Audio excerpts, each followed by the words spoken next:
বিষয় সম্পত্তির প্রতি লালাবাবুর এলো ধিৎকার। ছি, সামান্য জমির জন্যে যাকে আমি প্রাণের থেকে বেশি ভালোবাসি সে কিনা মামলা করল। এরই নাম হলো বিষয় বিষ। বিষ যেমন কারো শরীরে প্রবেশ করলে শরীরটাকে নষ্ট করে দেয়, তদ্রূপ বিষয় বিষ কোনো সম্পর্কে প্রবেশ করলে সেই সম্পর্কটাকেও নষ্ট করে দেয়।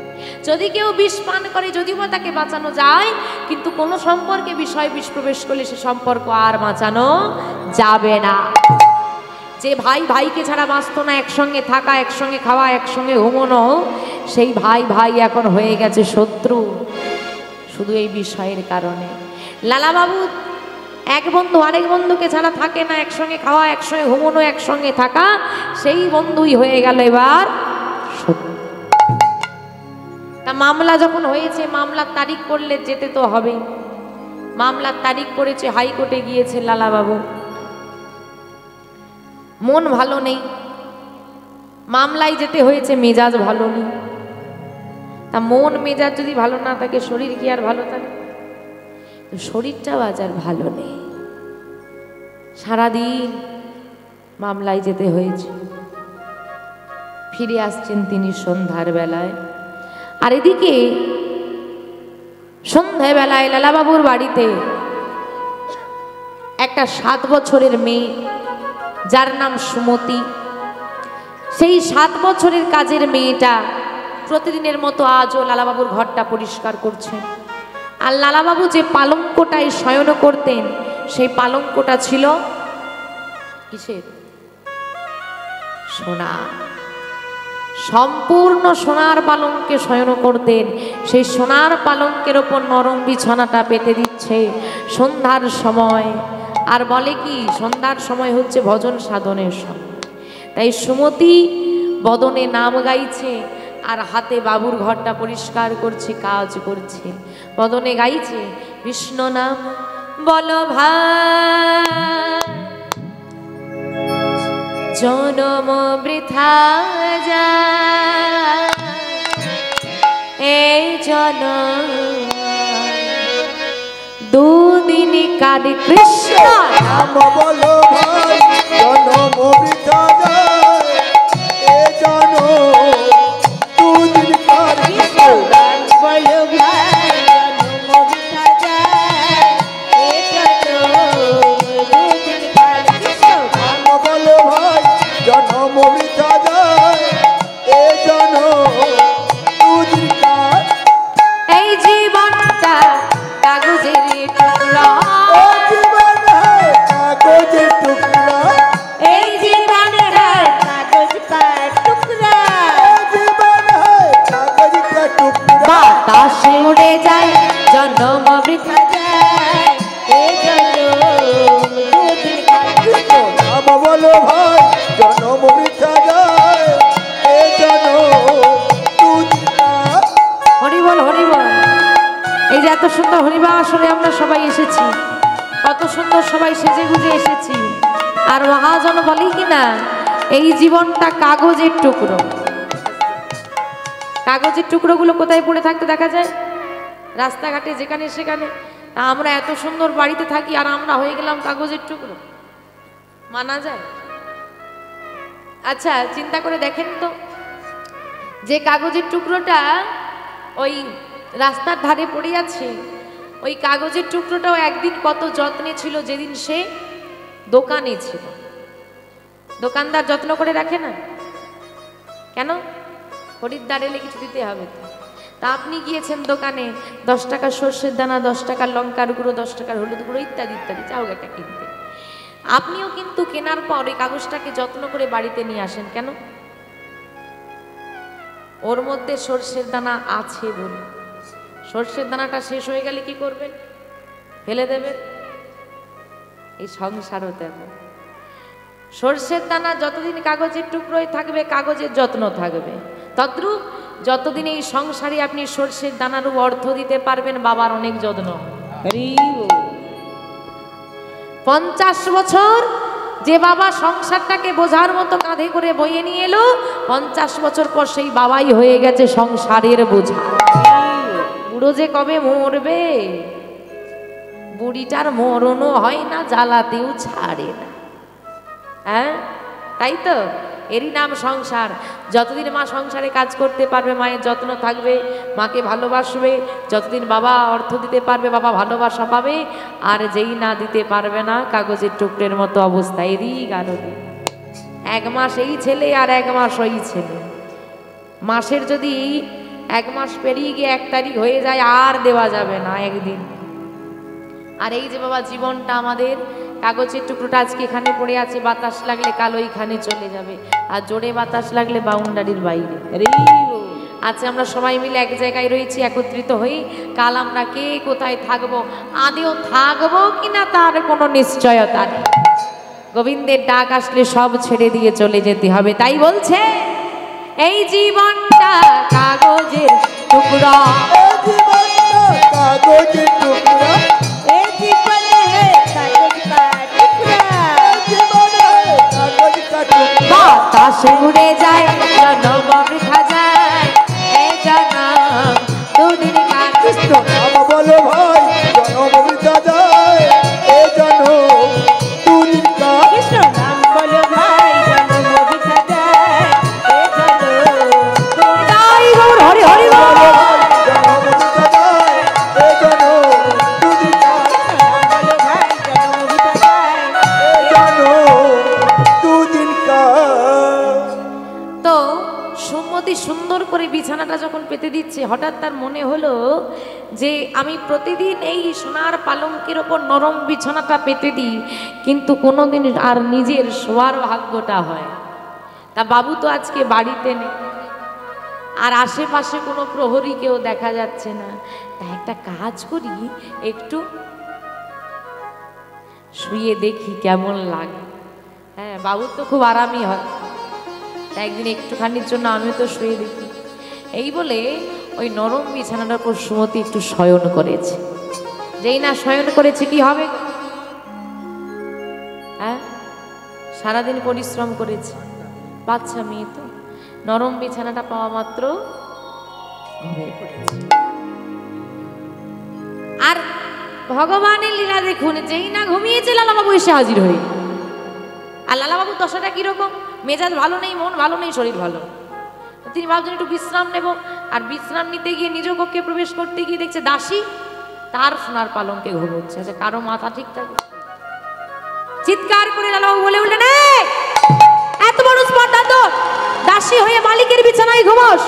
প্রহরী, কে কোথায় আছিস ছুটিয়া, একে ধরে নিয়ে যা, আর ধরে নিয়ে গিয়ে 30 ঘা বেত্রাঘাত কর, বুঝিয়ে দে মালিকের বিছানায় ঘুমোলে তার কি শাস্তি হতে পারে।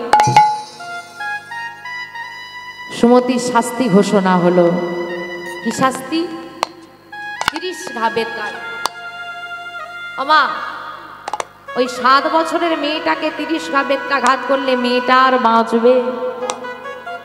শাস্তি তো হয়ে। সুমতির ঘুমটা ভেঙেছে চিৎকারে, বিছানার ওপর দাঁড়িয়ে থরথর করে কাঁপছে সুমতি ভয়ে।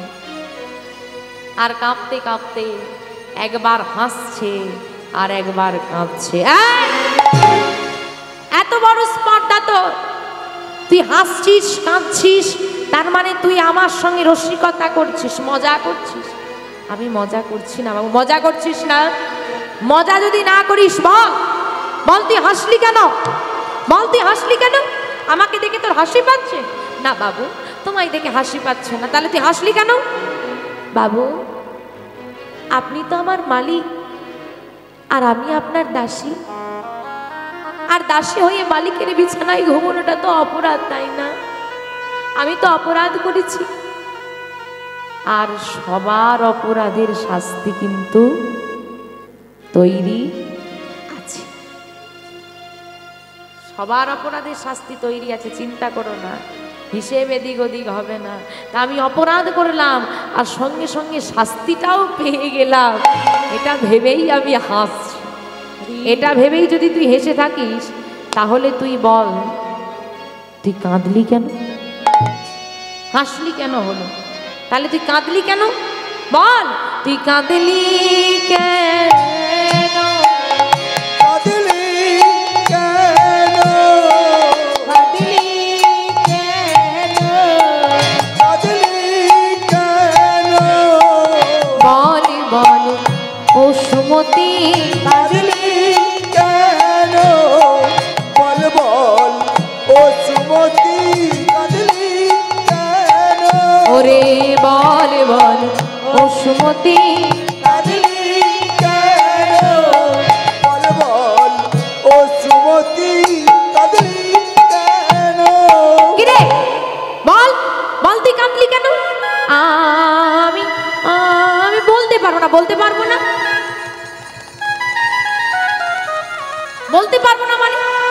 হাসলি কেন বলতে পারবি, আর কাঁদলি কেন বলতে পারবি না? বল বল, তুই কাঁদলি কেন? বাবু, আমি যদি আমার কান্নার কারণটা বলে দিই, তুমি আবার কেঁদে ফেলবে না তো? আমি কেন কাঁদতে যাব? আমি কাঁদবো না। বল তুই, বল তুই কাঁদলি কেন? বাবু, আপনি আমার মালিক, আমি আপনার দাসী, আর দাসী হয়ে মালিকের বিছানায় 10 মিনিট ঘুমালাম বলে আমার 30 ঘা বেত্রাঘাতে শাস্তি হয়ে গেল। ভালোই হয়েছে। আচ্ছা বাবু, আপনি তো আমার মালিক, আপনি কি জগতের সবার মালিক? না, আমি কেন সবার মালিক হতে যাব? আমারও মালিক আছে, গোবিন্দ সবার মালিক ওপরে বসে আছে। তাহলে বাবু, এই সোনার পালঙ্কে আমি 10 মিনিট ঘুমালাম বলে আপনি আমার মালিক হয়ে যদি আমাকে 30 ঘা বেত্রাঘাতে শাস্তি দেন, আপনার মালিক ওপরে বসে আছে, আপনি আপনার এই এত বয়সে এই সোনার পালঙ্কে কতগুলো দিন ঘুমিয়েছেন, আপনার মালিক আপনার জন্য কত ঘা বেত্রাঘাত সাজিয়ে রেখেছে, এটা ভেবেই আমি কেঁদে ফেলেছি। তাই গৌর হরি বল, হরি বল। মুহূর্তের মধ্যে লালা বাবুর চোখে জল নেমে এলো, থরথর করে দেহটা কাঁপতে শুরু করলো, বসে পড়লেন মাটির ওপরে। কি সোনালি সুমতি, ওরে কি তুই সোনালি? আমার মালিক, হ্যাঁ আমার মালিক গোবিন্দ, তিনিও তো আমার জন্য শাস্তি তুলে রেখেছেন। ওরে সুমতি, তুই আমার দাসী নয় রে মা, তুই আমার চেতনা ফিরিয়ে দিলি। আজ থেকে তোকে আমি নিজের মেয়ে রূপে স্বীকার করলাম। বল, একবার আমাকে বাবা বলে ডাক। বাবু, না না না, বাবু নয়, বাবু নয়, বাবা বল, বাবা বল। বাবা, হ্যাঁ হ্যাঁ হ্যাঁ, আমি তোর বাবা, আর তুই আমার মেয়ে, আর আমি তোর বাবা হয়ে এই তোর মাথায় হাত দিয়ে প্রতিজ্ঞা করলাম, না না ঘুমাবো না পালঙ্কেতে।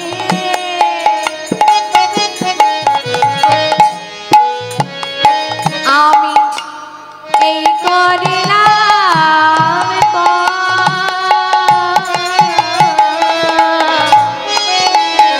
না না ঘুমাবো না এই পালঙ্কেতে,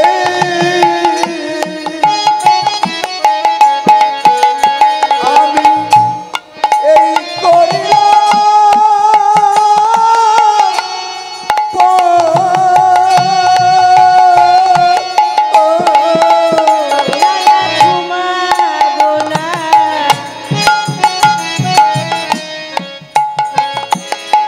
পালঙ্কেতে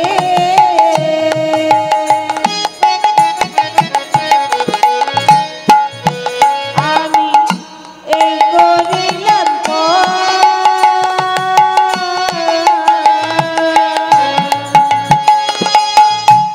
এই দেহেতে এই প্রাণামা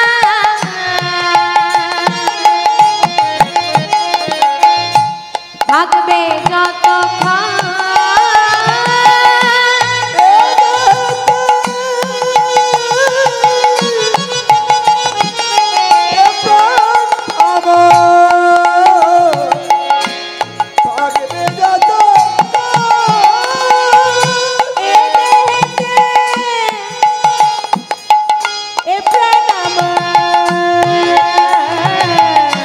থাকবে যতক্ষণ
এই তোর মাথায় হাত দিয়ে আমি প্রতিজ্ঞা করলাম রে মা, আজ থেকে আমি আর কোনোদিন এই সোনার পালঙ্কে আর ঘুমাবো না।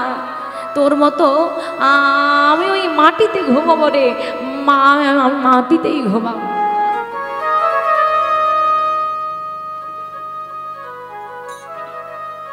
ওমা লালাবাবু মাটিতে ঘুমানো শুরু করলেন।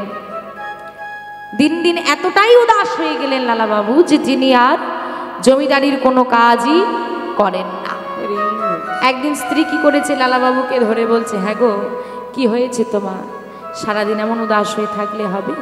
তুমি যে জমিদার, তোমার কাঁধে অনেক দায়িত্ব, তোমাকে যেতে হবে কাচারি ঘরে, তোমাকে কাজ করতে হবে, কত হিসেব পড়ে আছে।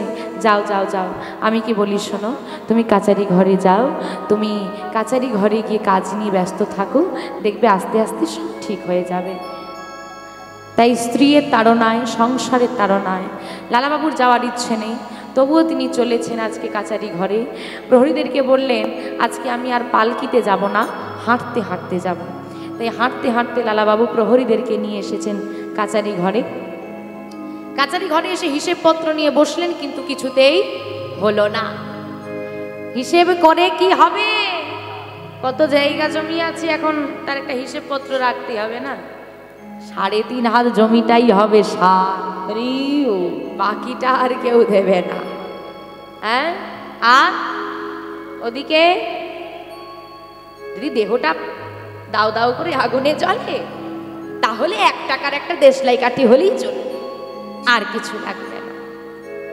মাগো, লালাবাবুর হিসেবপত্র তো হলো না, তাই মন খারাপ করে তিনি বলছেন, ও প্রহরী, আমার ভালো লাগছে না, চলো না আমরা আবার ফিরে যাই। ফিরে যাবেন বাবু?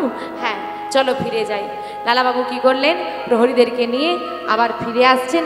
এদিকে বেলা গড়িয়ে গেছে, বিকেল গড়িয়ে যাচ্ছে, আর সুন্দর পরিবেশ।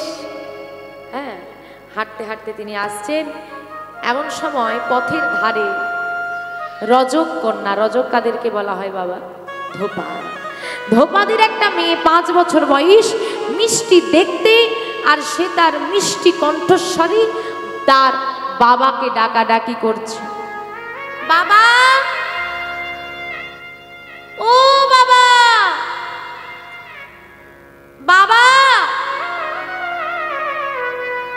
কোথায় গেলে? ভালো লাগে না, কখন ধরে বাবাকে খুঁজছি, বাবা সাড়া দিচ্ছে না। ও বাবা, বাবা, তুমি এখানে গাছের তলায় বসে আছো, আর কখন থেকে যে আমি তোমাকে ডাকছি, শুনতে পাচ্ছ না, সাড়া দিতে পারছো না? বেলা যে বয়ে যায়, মা যে বলে পাঠালো, বেলা যে বয়ে যায়, বাসনায় আগুন দেবে না। বাসনা মানে?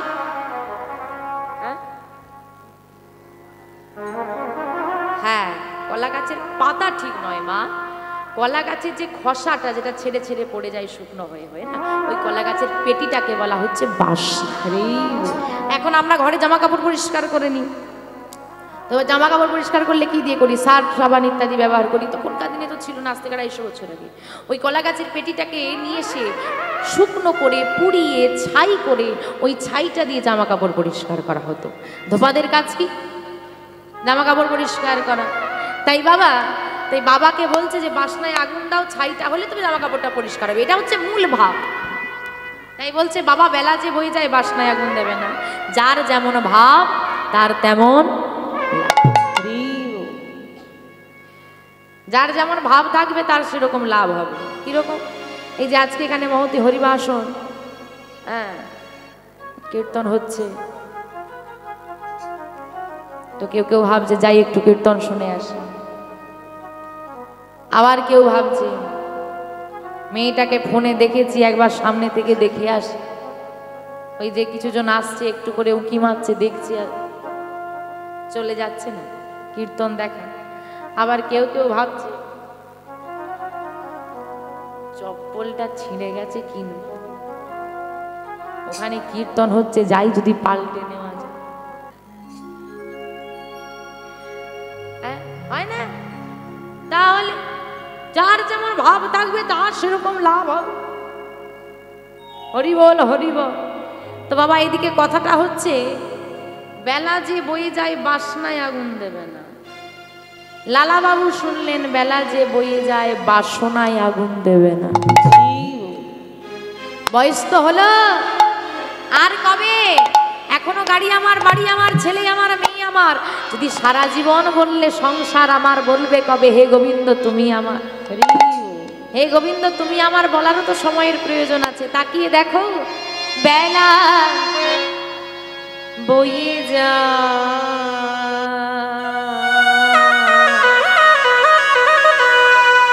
বাবা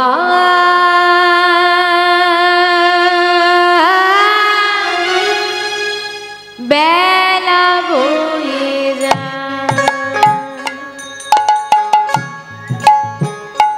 আমাদের বেলা বয়ে যায় বাবা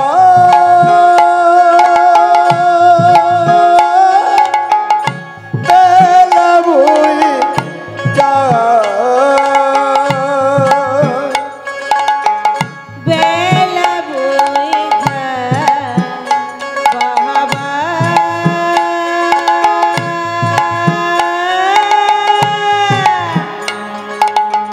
বেলা বয়ে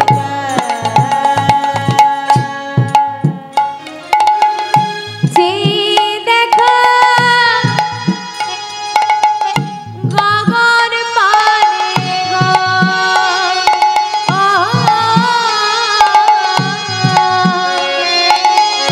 যে দেখো একবার গগন পানে গো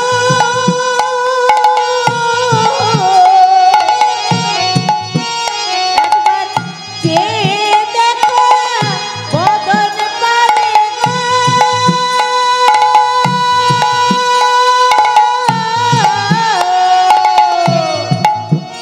বাবা রবি ডুবে যায়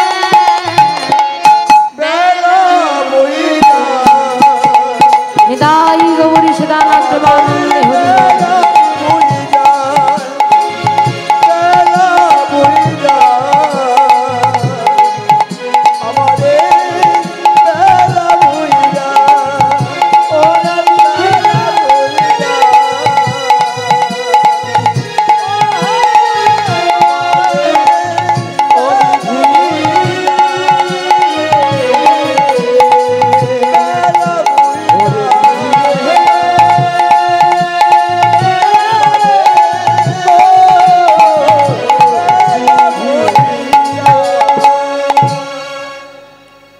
যে দেখো গগন মানে রবি ডুবে যায়। রবি মানে সূর্য।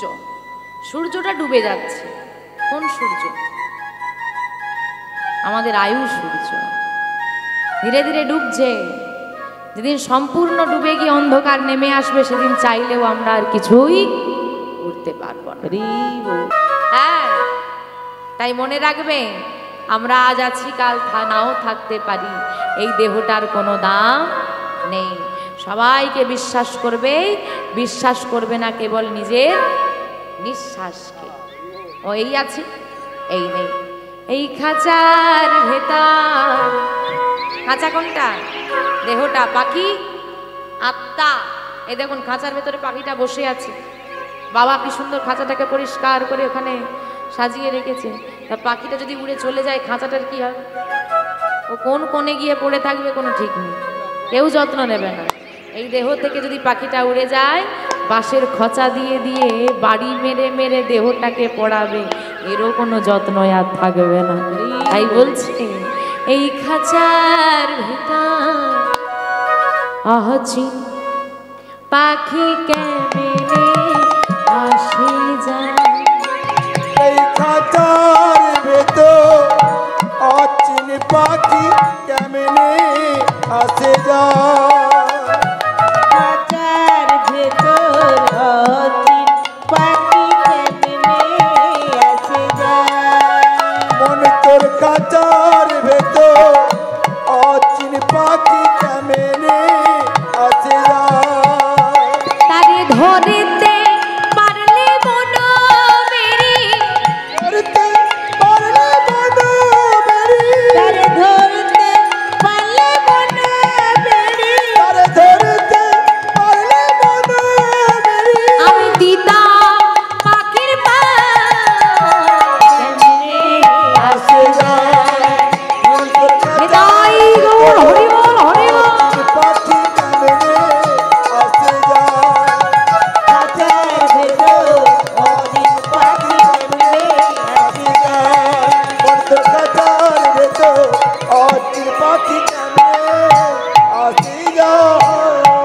কখন আসবে আর কখন চলে যাবে জানা যাবে না। তা আজকে লালাবাবু কথাটা শোনা মাত্র আর দাঁড়িয়ে থাকলেন না। সত্যি তো আমার জীবনের বেলা চলে যাচ্ছে, আর কবে বিষয় বাসনায় আগুন দেব, এই চিন্তা ভাবনা নিয়ে তিনি গৃহে ফিরে এলেন। রাত্রি নেমে এলো, সবাই ঘুমিয়ে গেল। যেই না সমগ্র জমিদারি বাড়ি ঘুমিয়ে গেছে, লালাবাবু আর ঘুমোলেন না। একটাই চিন্তা যে বিষয় বাসনায় আমাকে আগুন দিতে হবে, কারণ বিষয় বাসনায় আগুন না দিলে গোবিন্দ ভজন সাধন হয় না। আমার জীবনের বেলা চলে যাচ্ছে, তাই আর কবে আমি ভজন সাধন করব। এই চিন্তা ভাবনা করে মধ্যরাত্রে এলেন কার কাছে? সুমতির কাছে। কারণ যখন তুমি বৃন্দাবন যাবে, কারণ না কারো অনুমতি দিতে হয়, আমরা গুরুর অনুমতি নিই। এদিকে লালাবাবুর চেতনা ফিরিয়ে দিয়েছে সুমতি, তাই সুমতির কাছে এসে বলছে, সুমতি, সুমতি, সুমতি কে? এত রাতে বাবা তুমি? মারে, আমি একটা কথা জানাতে এলাম। কি কথা? আমি আসছি, চলে যাচ্ছি আমি। মাথা খারাপ হয়েছে রাতের বেলা? কোথায় যাবে তুমি? আমি গোবিন্দ সেবায় যাব, আমি বৃন্দাবনে যাব, আমি কৃষ্ণ দর্শনে যাব। তুই আমাকে বিদায় দে মা। আর কাউকে জানাবে না? না, সংসারকে জানালে সংসার যেতে দেবে না, তাই তুই আমাকে বিদায় দে মা, আমি বৃন্দাবনে যাব। তুমি বৃন্দাবনে যাবে বাবা, আমি তো বাধা দিতে পারবো না। তুমি আমার প্রণামটা নিয়ে যাও, আমার প্রণামটা তোমার গিরিধারী চরণে নিবেদন করে দিও বাবা। ওই মধ্যরাত্রে সুমতির থেকে বিদায় নিয়ে চলে যাচ্ছেন বৃন্দাবনের পথে। তা লালাবাবু কি একাই বৃন্দাবন যাবে? সবাই মিলে আমরা যাবো বৃন্দাবনে। লালাবাবু বৃন্দাবনের পথ চেনেন না, পথে যাকে দেখতে পাই তাকেই জিজ্ঞেস করে, বলো না বৃন্দাবন কোন দিকে, বলে দাও না বৃন্দাবন কোন পথে, কোন দিকে গেলে বৃন্দাবন পাবো। এই আমরাও জিজ্ঞেস করতে করতে এগিয়ে যাবো শ্রীধাম বৃন্দাবনের পথে। গোঠে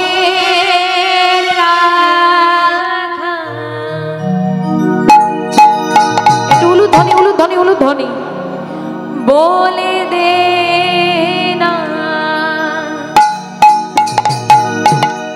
বলে বলে কোথায় বৃন্দাবন, যেথায় আছে শ্যামকুণ্ড রাধা কুণ্ড আর গিরি গোবর্ধন গোঠে রাখা বলে দে না, বল কোথায়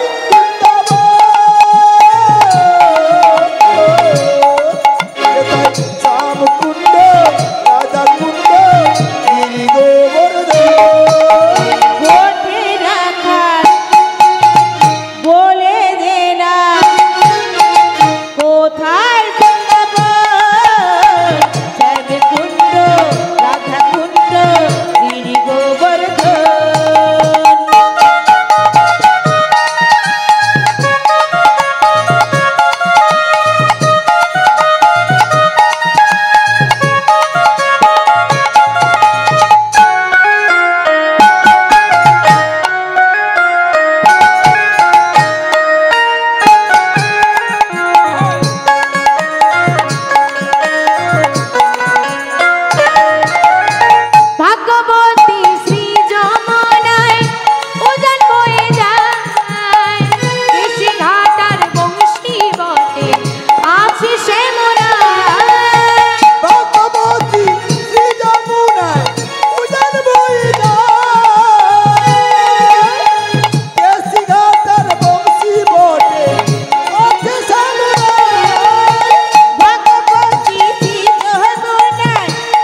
হরি বলো। মা, বড়দের থেকে ছোটরা শেখে না ছোটদের থেকে বড়রা শেখে গো?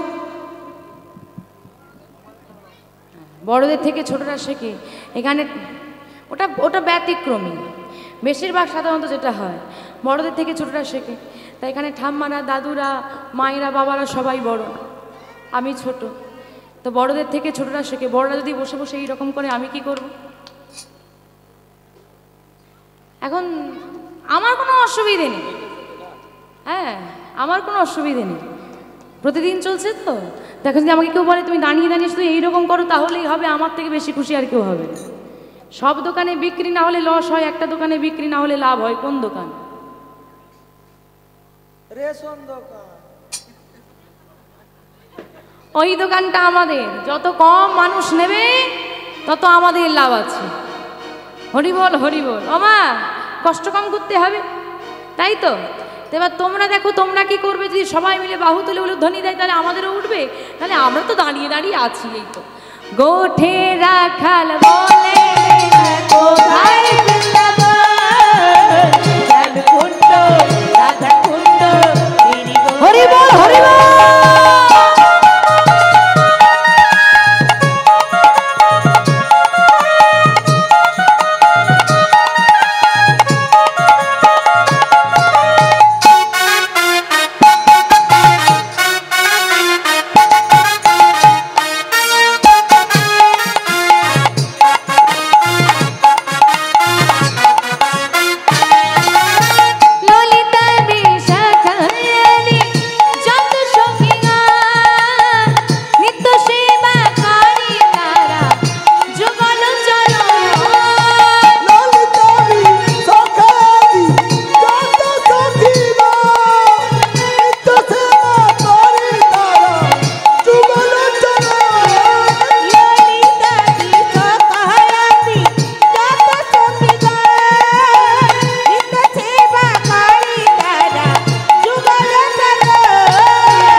এই তো বৃন্দাবন। উলুধ্বনি উলুধ্বনি উলুধ্বনি। তো বলবো আর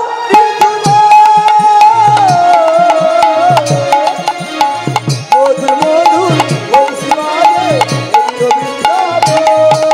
গোঠে রাখাল বলে দেনা কোথায় বৃন্দাবন, শ্যামকুণ্ড, রাধাকুণ্ড, গিরিগোবর্ধন। যারা যারা বৃন্দাবনে যেতে যাবে একদম বড় বড় হাত তুলে মায়েদের একটু উলুধ্বনি হবে। আয় আয় আয় আয় আয় আমার ভাই, চল চল চল বৃন্দাবনে যাই। চল আয় আয় আয় আমার ভাই, চল চল চল মধুর বৃন্দাবনে যাই। তোরা আয় আয় আয় আয় আয় আমার ভাই, তোরা চল চল চল মধুর বৃন্দাবনে যা। আমার ভাই, তোরা চল চল চল মধুর বৃন্দাবনে যাই। জয় জয় বৃন্দাবনে ধামে কে, জয় জয় বৃন্দাবনে ধামে কে। সবাই বৃন্দাবনে এসেছো? তা কাকে খুঁজতে এলে? কীর্তনিয়া বলেছে রোজ হরিনাম করতে, করবে তো? হয়, বাহ, যার হয় খুব ভালো। আর যারা করে না তারা চিন্তা করছে করব, তাহলে আজকে যখন কীর্তন শুনে এসেছি তাহলে কাল থেকে করব। হ্যাঁ, এইবার আরে কাল থেকে কি করব? আমাদের পরশুদিন একটা বিয়ে বাড়ি আছে না, কালকে সন্ধ্যাবেলা একটু মার্কেটে যেতে হবে। তাহলে কালকে দিনটা বাদ না, কাল থেকে করব। তো পরের দিন বলছে বিয়ে বাড়ি যাব কি করে করব? তা আজ থেকে বাদ না, কাল থেকে করব। পরের দিন বলছে আরে আজকে সিরিয়ালে ভালো সিনটা দিয়েছে, আজকের দিনটা দেখে নি, আজকের দিনটা বাচ্চা, কাল থেকে করব। হ্যাঁ, পরের দিন বলছে বলে আজকে একটু শীতকাল পড়ে গেছে, এবার ফিস্টের সময়, আজকে ফিস্ট আছে, একটু ফিস্টটা করে নি। হ্যাঁ, কাল থেকে করব। কাল কাল কাল কাল করতে করতে মৃত্যু হয়ে গেছে। সেখানে গিয়ে যখন প্রশ্ন করা হচ্ছে, হ্যাঁ গো, হাতা উল্টে পাল্টে দেখা হচ্ছে চিত্রগুপ্ত, কি গো দেখো, বলে দেখলাম কোনোদিন সারা জীবনে হরিনাম করেনি। কি গো হরিনাম করেনি কোনোদিন? বলে বলেছিলাম তো কাল থেকে করব, আজকে মরে গেলে করবোটা কি করে নি তাই। ওই কালই থেকে যাবে, কাল আর আজ হবে না। আজ আছি এখন করো। কারণ সুন্দর করে বাড়িতে যাবে, খাওয়া দাওয়া করবে, ঘুমিয়ে পড়বে। যদি ঘুম ভাঙে সকাল, আর না ভাঙলে পরকাল। কৃষ্ণকে আজকে লালাবাবু কৃষ্ণকে খুঁজতে আসছেন, তো আমরাও কৃষ্ণকে খুঁজতে বৃন্দাবনে এলাম। কাউকে খুঁজতে হলে কি করতে হয়? মোবাইলে ফোন করতে হবে। তো ফোনটা লাগিয়ে দাও কৃষ্ণকে। হরি বলো মা। কাউকে ডাকতে খুঁজতে হলে তাকে ডাকতে হয়। হ্যাঁ, তাই এদিক ওদিক খুঁজে দেখতে হবে, ডাকতে হবে। যারা যারা কৃষ্ণকে খুঁজে পেতে চাও তারা ডাক দেবে, আর যারা খুঁজে পেতে চাও না ডাক দেওয়ার দরকার নেই। যারা খুঁজে পেতে চাও তারা একটু হাত দুটো তোলো, তাহলে ডাকতে হবে একটু। হ্যাঁ, ও সবাই ডাকবে, তাহলে একটু জোর বেশি হবে। সবাই মিলে ডাকবো কৃষ্ণকে এই বৃন্দাবনে এসে একবার। কৃষ্ণ বলে দুটি বাহু তোলে, এসো না ভাই মধুর বৃন্দাবনে। কৃষ্ণ বলে দুটি বাহু তুলে, এসো না ভাই বৃন্দাবনে। একবার কৃষ্ণ বলে দুটি বাহু তোলে, এসো না ভাই বৃন্দাবনে। বাহু তোলে, এসো না ভাই বৃন্দাবনে। মনের জ্বালা দূরে যাবে, কৃষ্ণ প্রেম উদয় হবে। মনের জ্বালা দূরে যাবে, কৃষ্ণ প্রেম উদয় হবে। মনের জ্বালা দূরে যাবে, কৃষ্ণ প্রেম উদয় হবে। মনের জ্বালা দূরে যাবে, কৃষ্ণ প্রেম উদয় হবে। তাই আয় তাই আয় তাই আয় আয় আয় আয় আয় আমার ভাই, চল চল চল মধুর বৃন্দাবনে যাই। আয় আমার ভাই তোরা, চল চল চল মধুর বৃন্দাবনে যাই। তোরা আয় আয় আয় আয় আয় আমার ভাই, তোরা চল চল চল মধুর বৃন্দাবনে যাই। তোরা আয় আয় আয় আয় আমার ভাই, চল চল চল মধুর বৃন্দাবনে যাই। এবার কৃষ্ণ বলে দুটি বাহু তোলে, এসো না হরি বল হরি বল হরি বল। কৃষ্ণ বলে দুটি বাহু তুলে, এসো না ভাই বৃন্দাবনে। এসো না ভাই বৃন্দাবনে। এসো না ভাই বৃন্দাবনে। এসো না ভাই। বৃন্দাবনে। ইসলাম বৃন্দাবনে এসে পৌঁছেছেন লালাবাবু। আর বৃন্দাবনে এসেছে ক্লান্ত, তিনি পথঘাট চেনেন না, কাউকে চেনেন না, কাউকে কোথাও দেখতে পাচ্ছেন না। তিনি এসে গোবিন্দকুণ্ডের তটে একটি বৃক্ষতলে বসে পড়েছেন। তিনি ক্লান্ত। এমন সময় তিনি একটি নারীদের শোরগোল শুনতে পেলেন। নারীদের শোরগোল শুনতে পেয়েছেন। শুনতে পেয়ে তিনি চিন্তা করছেন, এখানে তো জঙ্গল, কাউকে কোথাও দেখা যাচ্ছে না, এই নারীদের চিৎকারটা কোথার থেকে আসছে, একটু দেখি তো। চারিদিকে তাকিয়ে দেখলেন বেশ কিছুটা দূরে ব্রজবাসী মায়েরা সুন্দর করে সেজেছেন। আর তারা সুন্দর করে সেজে বৃন্দাবনের বল কি গো, রাধে রাধে, সেই রাধে রাধে নাম তারা ধ্বনি দিচ্ছে। আর সারিবদ্ধ হয়ে একসঙ্গে যেন তারা কোথাও চলেছে, তারা একসঙ্গে গাইছে সবাই মিলে। কি গাইছে গো?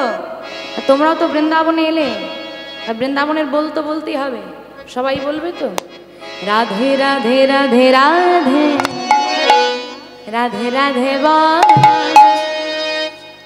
রাধে রাধে রাধে রাধে রাধে রাধে বল। রাধে রাধে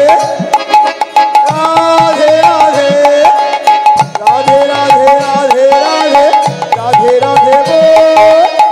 রাধে রাধে রাধে রাধে রাধে রাধে বল। রাধে রাধে রাধে রাধে রাধে রাধে রাধে রাধে রাধে রাধে বল। রাধে রাধে রাধে রাধে রাধে বল। রাধে রাধে রাধে।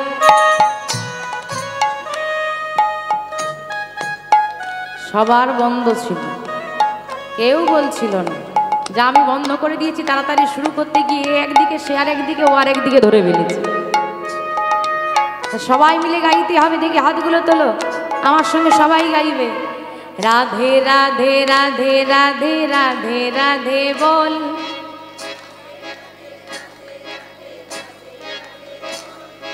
রাধে রাধে রাধে রাধে রাধে রাধে বল, রাধে রাধে রাধে রাধে রাধে রাধে বল,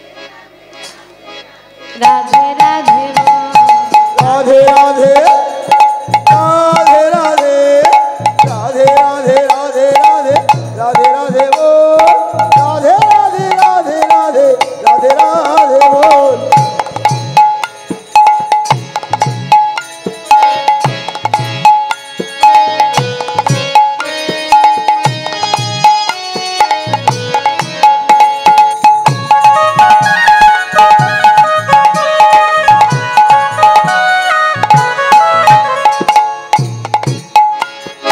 রাধে রাধে বল বল, রাধে রাধে বল, রাধে রাধে বল বল, রাধে রাধে বল, রাধে রাধে বল মনে রাধে রাধে বল, রাধে বল বল, রাধে রাধে বল।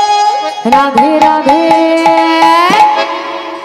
রাধে রাধে রাধে রাধে রাধে রাধে বল, রাধে রাধে রাধে রাধে রাধে দাই গৌর সীতারাম হরি বল। রাধে রাধে রাধে বল, রাধে রাধে রাধে রাধে রাধে বল।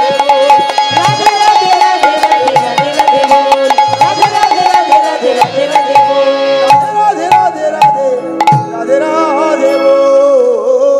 সব মায়েরা একত্রিত হয়ে কোথায় যাচ্ছি? লালাবাবু তাদের পথটা ঘিরে ধরে বলছে, তোমরা কোথায় যাচ্ছ? আমরা যাচ্ছি বাঁকে বিহারীর মন্দিরে কৃষ্ণ দর্শনে, আমাকে নিয়ে যাবে? এসো তবে। লালাবাবু সবার সঙ্গে বাঁকে বিহারীর মন্দির এলেন, কারণ বাঁকে বিহারীকে দর্শন করার জন্যই সবাই বৃন্দাবনে যায়। তো সে বাঁকে বিহারী দর্শন করে লালাবাবু প্রণাম করে বাঁকে বিহারীর প্রসাদ পেলেন। এবং তিনি কি করবেন, তার তো শরীরটা ভীষণ ক্লান্ত, তাই তিনি আবার ঘুরে এসে ওই গোবিন্দ কুণ্ডের তীরে বিশ্রাম নিচ্ছেন। একজন বৈষ্ণব এসে, আচ্ছা সময়টা আমাদের কাছে খুব অতি অল্প, তাই আমি হয়তো পদগুলো আর গাইতে পারবো না, সময় হবে না, আমি ঘটনাটা বিশ্লেষণ করে যাচ্ছি। তো লালাবাবু, সেই বৈষ্ণব একজন লালাবাবুর কাছে এসে বললেন, তুমি কোথা থেকে আসছো? লালাবাবু যখন নিজের সমস্ত পরিচয় এবং ঘটনা সেই বৈষ্ণবের কাছে খুলে বললেন, বৈষ্ণব ঠাকুর বলে দিলেন যে তোমাকে যদি কৃষ্ণ দর্শন পেতে হয় তাহলে তোমার যে জমিদারের তো মনে অহংকার থাকে, সেই অহংকার পরিত্যাগ করতে হবে। আর তার জন্য তোমাকে করতে হবে, কি করতে হবে? অহংকার কাদের থাকে না? ভিখারিদের। তাই তোমাকেও ভিখারি হতে হবে, এটা হচ্ছে তোমার পরীক্ষা। গুরু দীক্ষা না হলে গোবিন্দ কৃপা পাওয়া যায় না। তাই শোনো, তুমি ভিখারি হবে, তুমি ভিক্ষা করে খাবে। যেদিন আমার প্রয়োজন মনে হবে, আমার মনে হবে যে তুমি দীক্ষা নেওয়ার উপযোগী হয়েছ, সেদিন এসে আমি তোমাকে দীক্ষা দিয়ে যাব। এই বলে কৃষ্ণদাস বাবাজি তিনি চলে গেলেন। লালাবাবু তার জীবনটা ভিখারি সেজেই কাটাতে শুরু করলেন। দাঁড়ে দাঁড়িয়ে ভিক্ষা করতেন আর মন্দিরে মন্দিরে প্রসাদ পেতেন। এদিকে কিছু বছর পর লালাবাবুর পুত্র, নাম ছিল কি নাম? লালাবাবুর পুত্রের নাম নারায়ণ। নারায়ণ তার মাকে নিয়ে বাবাকে খুঁজতে খুঁজতে চলে এসেছে বৃন্দাবন। বৃন্দাবনে এসে বাবার সঙ্গে সাক্ষাৎ হয়েছে। এবার পুত্র তো পিতাকে ছেড়ে যাবে না, যেতেই হবে আমার সঙ্গে ফিরে। কিন্তু লালাবাবু একটু অভিমানী, সে তার বাবার কাছে ফেরেনি। আমি কিন্তু যে বিষয় বাসনায় আমি আগুন দিয়েছি সেই বিষয়ে আমি আর ফিরব না। বহু কাকুতি মিনতি, বহু চেষ্টা, সব যখন ব্যর্থ হলো, তখন লালাবাবুর পুত্র এবং লালাবাবু মিলে সিদ্ধান্ত নিলে যে আমি তো ফিরব না, তাহলে পিতা তুমি যখন ফিরবেই না, আমি তোমার কিছু তো একটা ব্যবস্থা করে দিয়ে যেতে হবে। তা বৃন্দাবনে আমি একটা মন্দির করে দিতে চাই। সবার চরণ ধরে আমার নিবেদন রইল, যদি কেউ কোনোদিন বৃন্দাবনে যান সেই মন্দিরটা দর্শন করে আসবে। লালাবাবু এবং লালাবাবুর পুত্র দুজন মিলে একটি মন্দির তৈরি করেছিল, যেই মন্দিরটা বর্তমানে বৃন্দাবনে নাম রয়েছে লালাবাবুর মন্দির। ওই মন্দিরে ওই 250 বছর আগে যে রাধা গোবিন্দের বিগ্রহ স্থাপনা করা হয়েছিল ওই বিগ্রহ আজও সেবা পায়। এবং সেই মন্দিরে প্রবেশ করতে গেলে পরবর্তীকালে লালাবাবু ওখানেই দেহ রেখেছিলেন, তো ওনার সমাধিস্থল ওইখানে অবস্থিত রয়েছে। তো বাবা লালাবাবু ভিক্ষা করেই দিন যাপন করতেন। একদিন হলো কি, ঝড় বৃষ্টিতে লালাবাবু আর মন্দিরে প্রসাদ পেতে যেতে পারছেন না, ক্ষুধার জ্বালায় ছটপট করছে। গিরিধারী স্বয়ং বৃষ্টিতে ভিজে ভিজে প্রসাদ এনে দিয়েছে। লালাবাবু জানেন মন্দিরের ঠাকুর মশাই হয়তো আমাকে কৃপা করে প্রসাদটা দিয়ে গেলেন, তিনি বুঝতে পারলেন না যে প্রসাদটা ভগবান এনে দিয়েছে। যখন ঠাকুর প্রকৃত তাকে প্রসাদ দিতে এলো, তিনি বলছেন আমি তো প্রসাদ পেয়ে নিয়েছি, আমার তো আর লাগবে না। ঠাকুর বললেন দিয়ে গেল কে? ঝড় বৃষ্টিতে বজ্রাঘাতে কে তোমাকে প্রসাদ দিয়ে গেল? তখন পাত্রটা তিনি বের করে দিয়েছেন, এই দেখুন আপনার মন্দিরের পাত্র, আপনি আমাকে প্রসাদ দিয়ে গেছেন। ঠাকুর তখন বুঝিয়ে দিলেন আমি নই, গিরিধারী তোমার জন্য প্রসাদ এনেছি। তখন গিয়ে লালাবাবু গুরুদেবের চরণে আছাড় খেয়ে গিয়ে বললেন, হে গুরুদেব, আমার কি হলো? যার জন্য আমি ভিখারি হলাম সে আমার কাছে এসেও চলে গেল, এটা কেন হলো? ভগবান আসে দেখা দেওয়ার জন্য, এসে চলে গেল কেন? গুরুদেব বলে দিল, ভুলে যেও না তোমার এখনো দীক্ষা হয়নি, দীক্ষা না হলে গোবিন্দ দর্শন হয় না। কেন দীক্ষা হলো না গুরুদেব? বাবা আপনি কেন আমাকে দীক্ষা দিলেন না? দীক্ষা তোমাকে এই কারণেই দিইনি, কারণ তুমি তোমার মনের মধ্যে এখনো অহংকার সম্পূর্ণ যায়। কেন? আমি ভিখারি সাজলাম, দাঁড়ে দাঁড়ে ভিক্ষা করলাম, তারপরেও বলছেন আপনার আমার মনে অহংকার। হ্যাঁ অহংকার আছে, তুমি দাঁড়ে দাঁড়ে ভিক্ষা করলেও একজনের দুয়ারে এখনো তুমি গিয়ে দাঁড়াতে পারোনি। কার দুয়ার? জগৎ শেঠের দুয়ার। লালাবাবু বলে উঠলেন, যে আমার নামে মামলা করেছে বেঁচে থাকতে আমি কোনোদিন তার দরজায় যাব না। লালাবাবুকে বলে উঠলেন, তার মানে তুমি এখনো জমিদার আছো?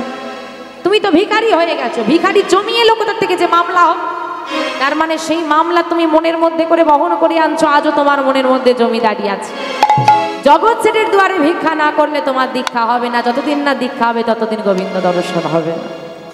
লালাবাবুর অভিমান ভাঙলো, সত্যিই তো আমি ভিখারি হয়েছি, আমার তো অহংকার ঠিক নয়। জগৎ শেঠের দুয়ারে লালাবাবু ভিক্ষা করতে গেলেন। এদিকে জগৎ শেঠ লালাবাবুকে দেখে তাচ্ছিল্য করছে, হ্যাঁ ভিখারি হলো কবে? কিন্তু জগৎ শেঠের কাছে কাঁদতে কাঁদতে লালাবাবু বলে উঠলেন, আমি ভিখারি হয়েছি, ভিক্ষা করতে এসেছি আমি। কেন জানো? আমি যে কৃষ্ণ দাস হয়েছি, আর জমিদার নেই আমি তো দাস। যে আমার প্রকৃত মালিক তা দাসত্ব আমি বরণ করেছি। জগৎ শেঠ লালাবাবুকে জড়িয়ে ধরে বললেন, বন্ধু তুমি যদি দাস হও আমি কি জমিদার হতে পারি? তাহলে ভিক্ষা দাও, ভিক্ষা দাও বন্ধু আমাকে। তুমি তোমার দ্বারে ভিক্ষা না পেলে আমার দীক্ষা হবে না। বেশ, জগৎ শেঠ এক মুষ্টি ভিক্ষা লালাবাবুর আঁচলে দিলেন। শুধু ভিক্ষা দিলেন না, ওই দিনই জমিদারি পরিত্যাগ করে জগৎ শেঠ হয়ে গেল বৃন্দাবনের ভিখারি। লালাবাবু জগৎ শেঠ দুজনে ভিখারি হলো। দুজনে এসে দাঁড়িয়েছে গুরুদেবের কাছে। গুরুদেব বলছে, এবার বুঝতে পারছো কেন বলেছিলাম জগৎ শেঠের দুয়ারে যাও, এসো তোমাদের দুজনের দীক্ষা হবে। দুজনের দীক্ষা হলো। লালাবাবু এরপর থেকে কি করতেন? আর ভিক্ষা করতেন। ওই যে মন্দির আছে, লালাবাবুর মন্দির ছেলে করে দিয়ে গেল, ওই মন্দিরে রাধা গোবিন্দকে নিজে হাতে সেবা দিতেন। তার বার্ধক্যকাল যেমন সবার আসে, ওনারও এসেছিলেন। ওনার মনে হয়েছিল যখন আমার অল্প বয়স ছিল আমি ভজন সাধন ভালো করে করতে পারতাম, তখন যখন গোবিন্দ আমাকে দেখা দেয়নি, এখন তো বয়স হয়ে গেছে ভজন সাধন করতে পারি না। বৃদ্ধ হলে কি ভজন সাধন করা যায়? করা যায় না, করতে পারি না, আমার মনে হয় আর দর্শন হবে না। তাই এই প্রাণ আমি যমুনার জলে পরিত্যাগ করে